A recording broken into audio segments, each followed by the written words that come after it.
बेर का पेड़ धूप से सूख रहा था और तेज धूप से आग लग जाती है। कबूतर पेड़ को बचाने की कोशिश करती है, पौधे पर बहुत सारा पानी डालती है और उसका ख्याल रखती है। अब पेड़ बड़ा हो जाता है और फल लगते हैं।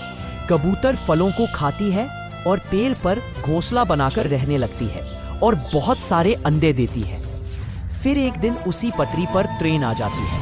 कबूतर ट्रेन को रोकने की कोशिश करती है, लेकिन ट्रेन पेड़ से टकरा जाती है और पेड़ टूटकर बिखर जाता है।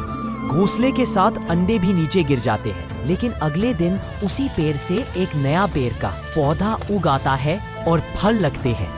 फिर भी कबूतर रोने लगती है, क्योंकि किसी ने लाइक और सब्सक्राइब नहीं किया।